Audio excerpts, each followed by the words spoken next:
Welcome to আর রান্নাঘর। বন্ধুরা, আজকের রেসিপি জন্মাষ্টমী স্পেশাল তালের বড়া। তালের বড়া তো আপনারা সবাই করেন, তবে একটু স্পেশালভাবে তালের বড়া করতে হলে কিভাবে করতে হয় চলুন দেখি। কারণ এই তালের বড়া খেতে খুবই টেস্টি। প্রথমে দেখুন, উপকরণ হিসেবে আমি প্রথমেই নিয়েছি নারকেল আর তাল। এখানে হাফ বাটি সুজি আমি একটু গরম জলে ভিজিয়ে নিচ্ছি, ভিজিয়ে ঢাকা দিয়ে রেখে দেব। এইদিকে একটা তাল নিয়েছি, তালটা খুব বেশি পাকা না, একটু পাকা হলে আমার মনে হয় আরও ভালো হতো, তবে যেটা ছিল ভালোই ছিল। এবার তালটা ছাড়িয়ে নিচ্ছি।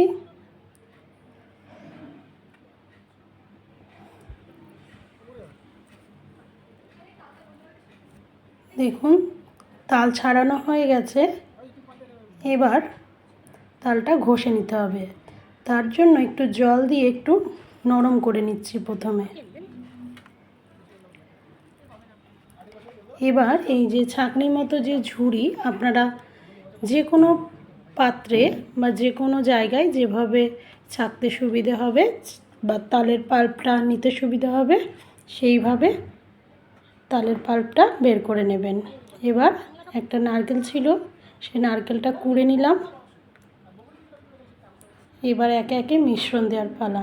প্রথমে তালের পাল্পে নারকেল কোড়া দিলাম, দিলাম যেটা সুজি ভিজিয়ে রেখেছিলাম সেই সুজিটা দিলাম। এরপর দিয়ে দিলাম 1 বাটি ময়দা, তারপর দিলাম 2 চামচ চালের গুঁড়ো, তারপর আমি 1 বাটি মতো চিনি গুঁড়ো করে রেখেছিলাম। এটা আপনারা মুখের টেস্ট অনুযায়ী দেবেন, যে যতটা মিষ্টি খেতে পছন্দ করেন সেইভাবে দেবেন। আমি চিনিটা গুঁড়ো করে নিয়েছি, আপনারা চাইলে গোটা চিনি দিতে পারেন, তবে গুঁড়ো করে নিলে বেশি ভালো। তারপর দিলাম 1 চামচ মৌরি আর স্বাদ মতো একটু লবণ, 1 চিমটে লবণ দিয়ে এবার ভালো করে একটু মিনিট 5-7 ফেটিয়ে নেবেন। একটু ভালো করে ফেটিয়ে নিলে তালের বড়াটা ফুলবে ভালো। এবার মিনিট 30-এর জন্য আমি ঢাকা দিয়ে রেখে দিলাম মিশ্রণটাকে। এবার নিলাম কড়াইয়ে সর্ষের তেল। সর্ষের তেলেই আজকে তালের বড়াগুলো ভেজে নেব। এটাও একটা টিপস। আমরা সব সময় সাদা তেল দিয়ে ভাজাভুজি খাই, কিন্তু মাঝে মাঝে সর্ষের তেল ব্যবহার করবেন।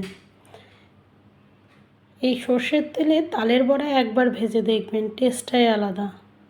ছোট ছোট একদম ফুলুরির মতো সাইজ করে আমি দিয়ে দিলাম। এবার শুধু ভেজে নেওয়ার পালা। দেখুন কি সুন্দর গোল গোল হয়েছে, এখন দেখতে মনে হচ্ছে ফুলুরি।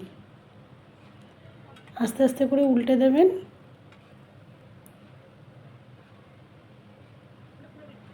লাল লাল করে এই তালের বড়াগুলো ভেজে নিতে হবে। দেখুন একদম লাল লাল হয়ে গেছে।